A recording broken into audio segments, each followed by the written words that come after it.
Hello friends, नमस्कार। स्वागत है आप सभी का हमारे यूट्यूब चैनल पर। मैं हूं एस के वर्मा और आज की वीडियो में हम बात करने वाले हैं एसएससी सीजीएल के लिए। जो एसएससी सीजीएल 2022 के एग्ज़ाम हो रहे हैं, तो उनमें आज हम जो 1 दिसंबर को एग्ज़ाम हुआ है, 1 दिसंबर 2022 को जो एग्ज़ाम हुआ है और जो शिफ्ट 1 में हुआ है, शिफ्ट 1 के अंदर हुआ है, इस एग्ज़ाम का हम एनालिसिस करेंगे और जानेंगे कि कौन कौन से प्रश्न आ रहे हैं। मेनली हम जो जीके के 25 प्रश्न आ रहे हैं उनके बारे में हम जानेंगे कि कौन कौन से प्रश्न आ रहे हैं। तो पहला जो प्रश्न आ रहा है जी, फर्स्ट प्रश्न जो कि स्टूडेंट्स ने बताया है कि एक प्रश्न जो आया है अंतर्राष्ट्रीय अहिंसा दिवस से रिलेटेड है। अंतर्राष्ट्रीय अहिंसा दिवस से रिलेटेड है। तो अंतर्राष्ट्रीय अहिंसा दिवस का जो प्रश्न है, तो आपको बता देते हैं कि इसे international day of non violence बोलते हैं और यह 2 अक्टूबर को मनाया जाता है। 2 अक्टूबर को मनाया जाता है और इसकी जो स्टार्टिंग हुई थी 15 जून 2007 15 जून 2007 को संयुक्त राष्ट्र महासभा ने इसको स्टार्ट किया था। एक तरीके से इसको अंतर्राष्ट्रीय अहिंसा दिवस का रूप दिया था। तो तब से लगातार, यानी 2007 से हम लगातार अंतर्राष्ट्रीय अहिंसा दिवस मना रहे हैं और ये महात्मा गांधी के जन्मदिन के रूप में मनाया जाता है 2 अक्टूबर के दिन को। अगला जो प्रश्न है, ये प्रश्न आ रहा है इंटरनेशनल योगा डे से संबंधित। इंटरनेशनल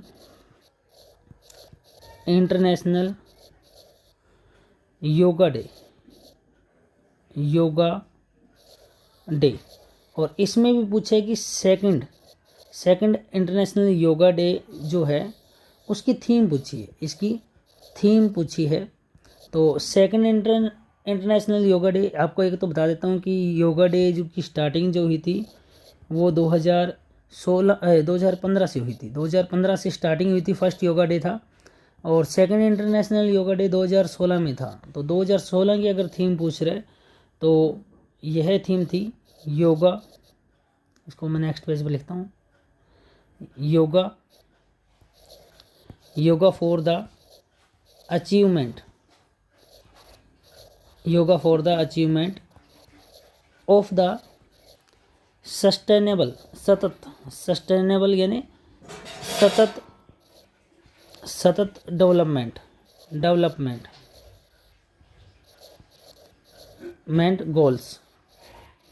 गोल्स इस पर आधारित थी। तो सेकंड पर्सन ये पूछा है। आपको अगर योगा डे के बारे में थोड़ी जानकारी और चाहिए तो मैं बता देता हूँ आपको। अंतर्राष्ट्रीय जो योग दिवस है, अंतर्राष्ट्रीय योग दिवस जो है 2022 का, इस बार का जो है 2022 का, यह 21 जून को मनाया गया है। 21 जून को। तो आपको पता होगा योग दिवस जब कब मनाया जाता है, 21 जून को मनाया जाता है। और जो फर्स्ट मनाया गया था 2015 में, फिर उसके बाद लगातार हर साल 2016 और 17, 18 और इस बार का 2022 में मनाया गया था। अगला जो प्रश्न पूछा जा रहा है, प्रश्न पूछा गया था सीबीडीटी के नए अध्यक्ष कौन है? अध्यक्ष। तो सीबीडीटी के जो नए अध्यक्ष हैं उनके बारे में पूछा गया है। तो आपको मैं बता देता हूँ कि सीबीडीटी के नए अध्यक्ष अगर आपने वर्तमान में जाने 28 जून 2022 की स्थिति के अकॉर्डिंग जाने, तो सीबीडीटी के जो नए अध्यक्ष हैं वह हैं नितिन गुप्ता। और आपको जानना चाहिए कि सीबीडीटी की फुल फॉर्म क्या है, सीबीडीटी को क्या कहा जाता है। तो सीबीडीटी की मैं फुल फॉर्म हिंदी में बता देता हूँ आपको। सी का सेंट्रल यानी केंद्रीय बोर्ड हो गया, और प्रत्यक्ष कर, डायरेक्ट कर, केंद्रीय प्रत्यक्ष कर बोर्ड। तो C central, B board, DT का डायरेक्ट टैक्स, प्रत्यक्ष कर, केंद्रीय प्रत्यक्ष कर बोर्ड। इसके बारे में थोड़ी सी जानकारी और होनी चाहिए आपको सीबीडीटी के बारे में कि सीबीडीटी की स्थापना कब हुई थी। तो 1963 के अंदर हुई थी सीबीडीटी की स्थापना। इसका मुख्यालय अगर पूछ लिया जाए तो इसका मुख्यालय है नई दिल्ली के अंदर। और किस मंत्रालय के अधीन ये काम करता है? तो वित्त मंत्रालय के अकॉर्डिंग ये कार्य करता है। वित्त मंत्रालय के अधीन ये आता है। अगला जो प्रश्न पूछा गया ये आपको मैं बता देता हूँ कि हम शेयर कर रहे हैं आपसे कि 1 दिसंबर 2022, ये मैंने गलत लिख दिया शायद, 1 दिसंबर 2022 को जो एसएससी सीजीएल का एग्ज़ाम कंडक्ट हुआ है उसकी पहली शिफ्ट में कौन कौन से प्रश्न पूछे गए हैं उनके बारे में मैं चर्चा कर रहा हूँ। तो अगले जो प्रश्न की बात करें तो नेक्स्ट प्रश्न जो स्टूडेंट्स ने बताया है वह है कि विजयनगर साम्राज्य से रिलेटेड कुछ प्रश्न पूछा गया है। तो विजयनगर साम्राज्य से रिलेटेड अगर प्रश्न पूछा जाएगा तो ये हो सकता है कि स्थापना का पूछा हो। तो 1336 में स्थापना हुई थी विजयनगर साम्राज्य की, और इसकी जो स्थापना है संगम वंश बोल दो या संगमा वंश बोल दो, संगमा वंश के 2 भाई थे, आपने पढ़ा होगा अगर हिस्ट्री पढ़ी है तो। 2 भाई नाम है हरिहर राय और बुक्का राय। हरिहर और बुक्का के नाम से जाना जाता है। हरिहर राय और बुक्का राय, इन दोनों भाइयों ने इसकी स्थापना की थी। नेक्स्ट प्रश्न जो पूछा गया है साइंस का प्रश्न है कार्य का एसआई मात्रक पूछा गया है। कार्य का क्या पूछा गया है? एसआई मात्रक। तो कार्य का एसआई मात्रक लगभग आपको सबको पता है, जूल। कार्य का एसआई मात्रक क्या होता है? जूल होता है। वैसे कार्य क्या होता है मैं आपको बता देता हूँ। कार्य जो होता है, कोई भी कार्य तब होता है जब बल लगाया जाए, और बल लगाया जाए तो विस्थापन उत्पन्न हो। तो बल इंटू विस्थापन, इसी को क्या कहा जाता है? कार्य कहा जाता है। तो बल इंटू विस्थापन, देखो बल जो है, बल को हम एक तरीके से न्यूटन से लिख सकते हैं और विस्थापन को मीटर से लिख सकते हैं। तो एक इसका कार्य का एक मात्रक ये भी होता है न्यूटन मीटर, ठीक है। पर ऐसा ही मात्रक पूछा था तो जूल होगा। ऐसा ही मात्रक क्या होगा? जूल होगा। नेक्स्ट प्रश्न जो सामने निकल के आ रहा है ये पूछा कि कोयले का जलना जो है वो किस तरह की रिएक्शन है, किस तरह की अभिक्रिया है? तो कोयले की जलना एक संयोजन अभिक्रिया है। कोयले की जलना क्या है? एक संयोजन अभिक्रिया है। तो स्टूडेंट ध्यान दीजिएगा, हम लोग जो शेयर कर रहे हैं आपके सामने वो कर रहे हैं 1 दिसंबर 2022 को जो एसएससी सीजीएल का एग्ज़ाम हुआ है, एसएससी सीजीएल 2022 की जो एग्ज़ाम चल रहे हैं उनके अंदर हम जो आपसे डिस्कस कर रहे हैं सीजीएल 2022 की जीके के प्रश्न क्या क्या पूछे गए हैं जी। इसके अलावा मैथ के बताएंगे क्या कुछ है, इंग्लिश का क्या कुछ है, ठीक है, और रीजनिंग का क्या कुछ है। तो ये शिफ्ट 1 के सॉल्यूशन है। शिफ्ट फर्स्ट के हम बता रहे हैं कि कौन कौन से प्रश्न आए हैं। तो संयोजन अभिक्रिया की बात की थी। संयोजन अभिक्रिया क्या होती है इसका थोड़ा सा बता देता हूँ मैं, कि जब 2 या 2 से अधिक पदार्थ या तत्व, 2 या 2 से अधिक पदार्थ या तत्व क्या करते हैं? संयोग करके कोई एकल उत्पाद बनाते हैं। तो इस अभिक्रिया को क्या कहते हैं? इस अभिक्रिया को क्या कहा जाता है? संयोजन अभिक्रिया कहा जाता है। ठीक है जी। चलिए, अब आपको इसके अलावा प्रश्न जो पूछा गया है अभी ब्रह्म सभा से पूछा गया है। ब्रह्म सभा, तो ये पूछा गया है कि ब्रह्म सभा के बाद इसका नाम, नया नाम जो है बदलकर क्या रखा गया था? यानी पहले नाम था ब्रह्म सभा और इसका नाम बदलकर बाद में क्या रखा गया था? तो बाद में इसका ब्रह्म सभा का ही नाम बदलकर ब्रह्म समाज कर दिया गया था। ब्रह्म समाज। तो आपको ब्रह्म सभा के बारे में नॉलेज होनी चाहिए। प्रश्न फिर पूछा जा सकता है। 1828 में ब्रह्म सभा की स्थापना जो की गई थी राजा राम मोहन राय द्वारा,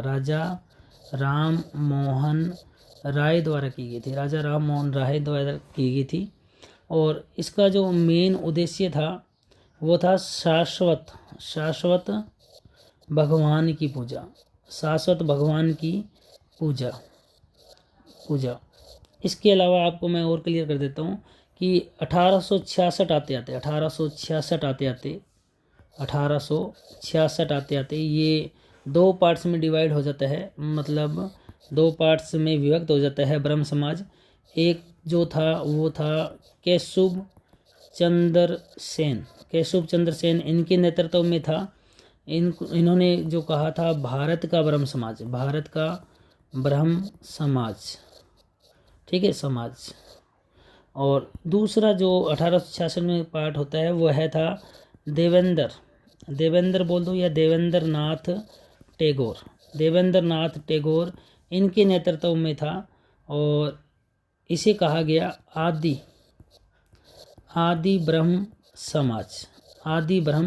समाज। और इनके अलावा अगला बता देते हैं आपको, मैं बता देता हूँ इनके भी।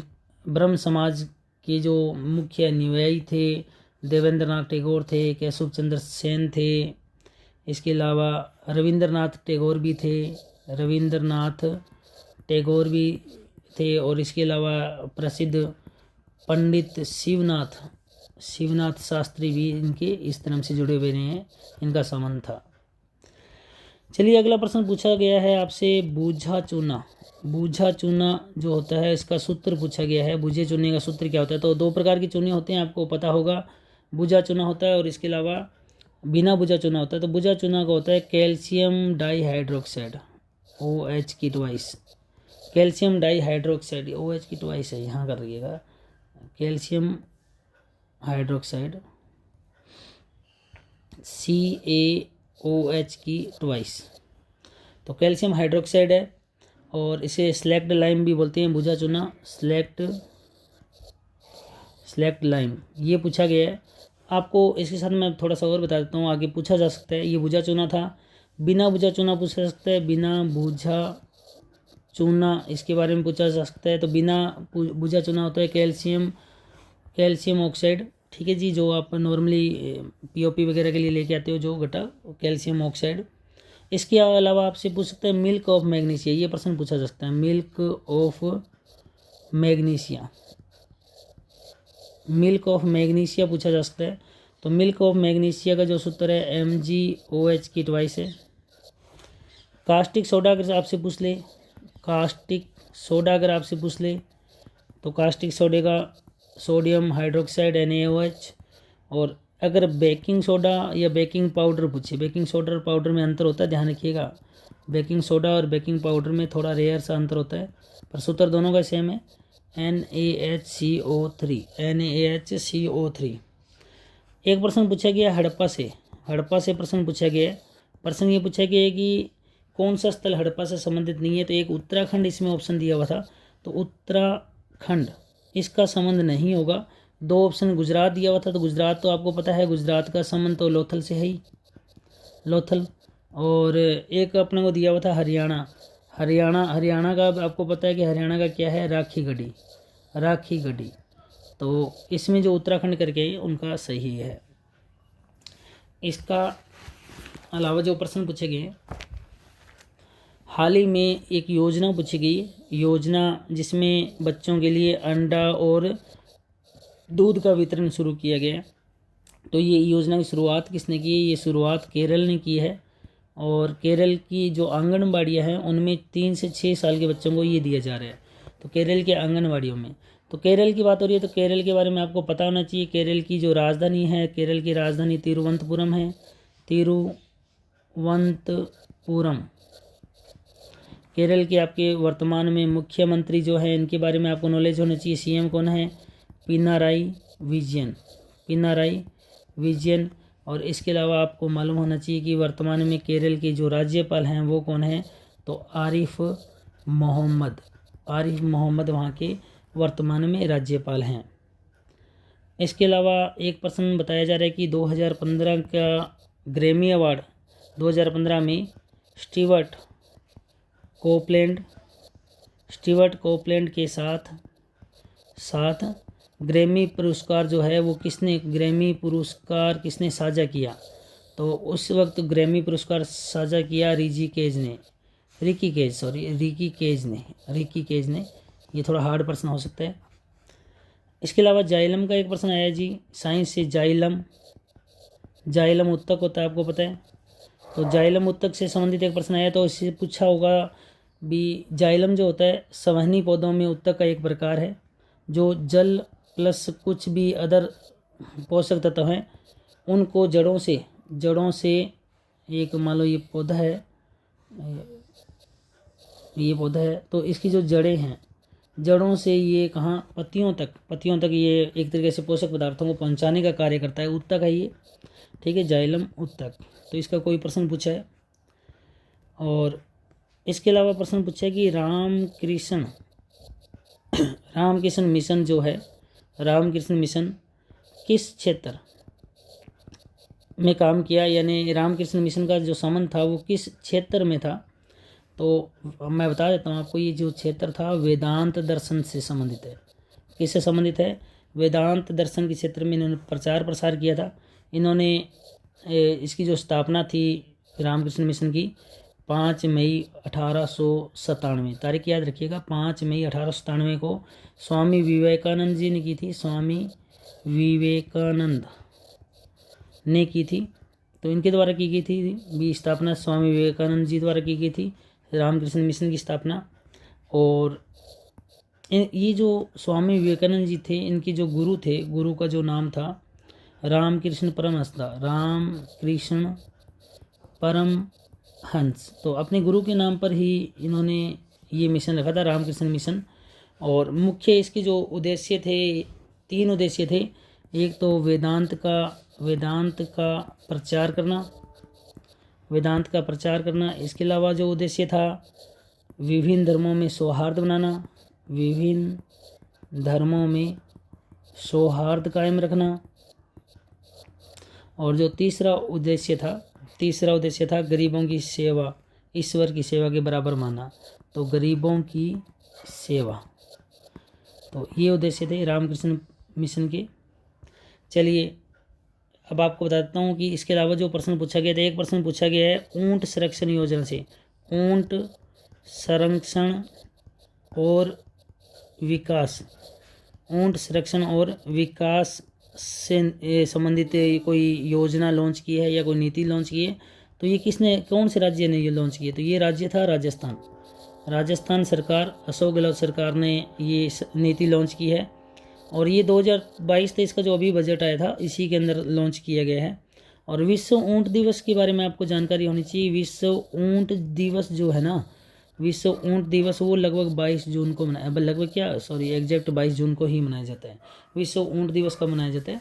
22 जून को। तो ये अभी तक मैंने आपको प्रश्न बताए कि जो कौन से प्रश्न फर्स्ट शिफ्ट में पूछे गए हैं। तो आप वीडियो को दोबारा से देख सकते हो रीस्टार्ट करके। तो ये प्रश्न जो बताए हैं, इसमें कंटिन्यू और आगे बताता हूँ मैं और प्रश्न कौन से पूछे गए हैं। एक प्रश्न पूछा गया है कि जो खालसा पंथ है पंजाब में, खालसा पंथ है या पंथ बोल दो, खालसा पंथ इनकी जो स्थापना हुई थी पंजाब में, तो इसके आधार पर जो त्यौहार मनाया जाता है वो कौन सा त्यौहार है? तो वैसाखी त्यौहार है, वैसाखी। तो वैसाखी त्यौहार है। और ये वैसाखी त्यौहार जो मनाया जाता है, ये इसके बारे में शायद पूछा हुआ है कि कौन सा त्यौहार है, तो वैसाखी त्यौहार है। और ये लगभग 13 से 14 तारीख को मनाया जाता है। और ये एक फसल त्यौहार है, ये एक फसल से रिलेटेड त्यौहार है। इसके अलावा एक खेल से संबंधित पूछा है, प्रश्न था शायद बैक स्ट्रोक। तो ये जो टर्म है बैक स्ट्रोक टर्म है, ये कौन से गेम से रिलेटेड है? तो ये स्विमिंग से रिलेटेड है, स्विमिंग तैराकी से रिलेटेड है। तो इसमें कुछ और भी टर्म्स होती है, वो बता देते हैं आपको। जिसे फ्रंट क्रैवल नाम से कुछ एक टर्म है। इसके अलावा ब्रेस्ट स्ट्रोक नाम से एक टर्म है। इसके अलावा इसमें एक टर्म है बैक स्ट्रोक, ये लिखा ही हुआ है बैक स्ट्रोक, ठीक है जी। ये कुछ स्विमिंग की टर्म है, तो खेल से संबंधित पूछा है। इसके अलावा एक प्रश्न आया सरोद सम्राट के नाम से किसे जाना जाता है? तो सरोद सम्राट के नाम से जो जाना जाता है उस्ताद अमजद अली खान को, उस्ताद अमजद अली खान को जाना जाता है। इसके अलावा एक प्रश्न पूछा गया है कि जो संसद है उसका एक अन्य नाम है, वो क्या है? तो संसद का अन्य नाम जो है राष्ट्रीय विधायिका भी है, राष्ट्रीय विधायिका, नेशनल क्या बोलेंगे, लेजिस्लेचर बोल देंगे, लेजिस्लेटिव, ठीक है, विधायिका। तो राष्ट्रीय विधायिका भी इन्हें कहा जाता है। नेक्स्ट पूछा गया है कि गोल्जी का, ये थोड़ा सा हार्ड प्रश्न पूछा था।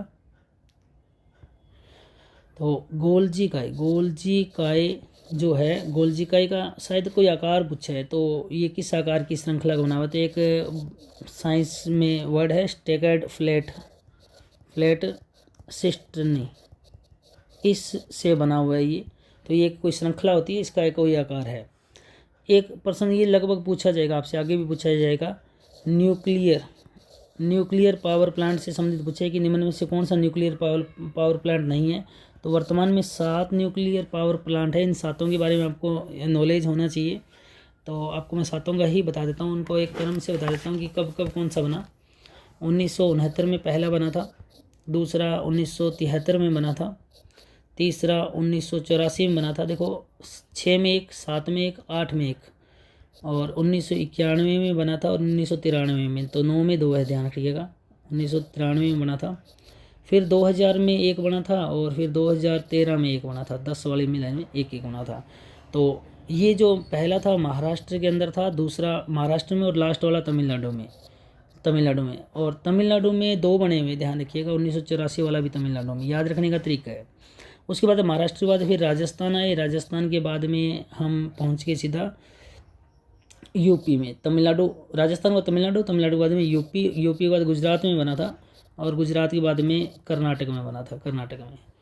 तो अगर भारत का मैप आपने देखा है, आपको इतना याद हो जाएगा भी, अगर ये भारत का अपना अगर इस तरह से एक मैप बनाएं, ठीक है, इस तरह से, तो सबसे पहले महाराष्ट्र यहाँ से शुरू हुआ, महाराष्ट्र से, और महाराष्ट्र के बाद ये फिर यहाँ राजस्थान में आ गया। राजस्थान के बाद फिर ये तमिलनाडु यहाँ पहुँच गए।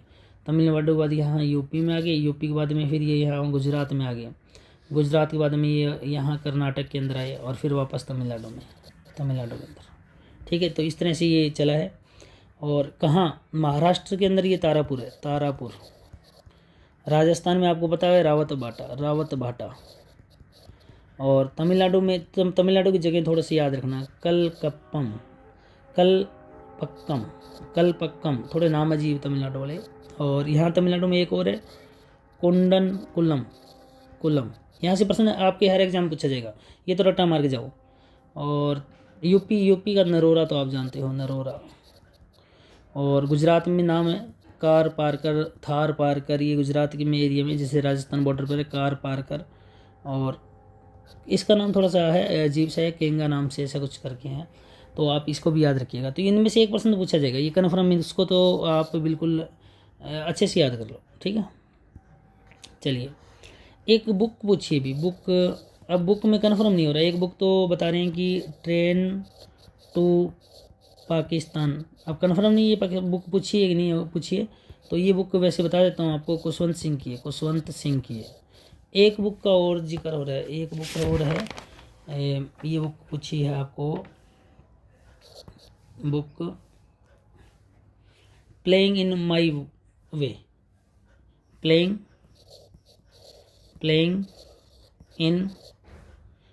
इन माई वे। तो ये सचिन तेंदुलकर की बुक थी, सचिन रमेश तेंदुलकर। तो सचिन तेंदुलकर की ये बायोग्राफी थी। तो ये बुक के बारे में है कि पूछा है शायद। इसके अलावा अभी रिसेंट में रणजी ट्रॉफी विजेता कौन है, रणजी ट्रॉफी। तो रिसेंट में रणजी ट्रॉफी विजेता कौन सा राज्य रहा है, कौन सा स्टेट ने जीता है? ये पहली बार जीता है, एमपी ने फर्स्ट टाइम जीता, ये ध्यान रखिएगा। इसके अलावा उत्कल दिवस, इसके बारे में कन्फर्म नहीं है, कुछ बच्चे बता रहे हैं कि उत्कल दिवस के बारे में पूछा है। तो उत्कल दिवस उड़ीसा का होता है, 1 अप्रैल को मनाया जाता है, क्योंकि 1 अप्रैल 1936 को उड़ीसा अलग से बना था। तो उड़ीसा से संबंधित है ये। योजना आयोग का कोई प्रश्न पूछा है, योजना आयोग का कन्फर्म नहीं है कि कौन सा प्रश्न पूछा है योजना आयोग का। इसलिए इसके अलावा एक राष्ट्रपति, अपने वर्तमान राष्ट्रपति के बारे में प्रश्न पूछा है कि वो कौन सी ट्राइब से आते हैं, कौन सी जनजाति से है। तो राष्ट्रपति की ट्राइब पूछी है तो सैंथाली ट्राइब है, सैंथाली ट्राइब से है। इसके अलावा अटॉर्नी जनरल का शायद कुछ पूछा है, ये कन्फर्म नहीं है प्रश्न क्या पूछा है। मेजर ध्यानचंद अवार्ड के बारे में कुछ कन्फर्म नहीं है। एक प्रश्न पूछ रहे हैं कि G20 से शायद पूछा है, तो G20 का मैं बता देता हूँ आपको। G20 से 2020 से याद कर लो। 2020 में ये सऊदी अरब में हुआ था, इसके अलावा 2021 के अंदर, ये 2021 के अंदर जो हुआ था ये इटली के अंदर हुआ था, इटली के अंदर। फिर ये 2022 के अंदर जो है अभी हुआ है इंडोनेशिया में, और नेक्स्ट जो हो रहा है 2023 वाला वो इंडिया के अंदर हो रहा है, इंडिया में, मतलब अपने मेजबानी करेंगे। और 2024 में ये ब्राज़ील में होगा, ब्राज़ील में हो सकता है, ये रियो डी जेनेरियो में हो या कहीं भी हो। एक आर्टिकल पूछा है 108, 32 और 280 ऐसा कुछ दिया हुआ है। अब देखना पड़ेगा, 108 तो जॉइंट सेशन का होता है शायद, जॉइंट सेशन, बाकी आप देख लेना है आर्टिकल को। और 280 शायद फाइनेंस का होता है, वित्त का, फाइनेंस का होता है, आप ये देख लेना। अच्छा, एक और पूछा गया है, ये क्रूडो नेशनल पार्क या कूनो नेशनल पार्क जो है, जिसमें अभी प्रधानमंत्री नरेंद्र मोदी ने जो चीते मंगवाए थे, कितने चीते थे? 8 चीते थे। और कौन से देश से मंगवाए थे ये प्रश्न है? नामीबिया से, ये एक अफ्रीकी देश है नामीबिया, यहाँ से मंगवाए हैं। और एक 5 ईयर प्लान का कुछ है, 5 साल पंचवर्षीय योजना का, वो देख लेना। 5 ईयर प्लान का प्रश्न पढ़ लेना इसको कंप्लीट, 5 ईयर प्लान को।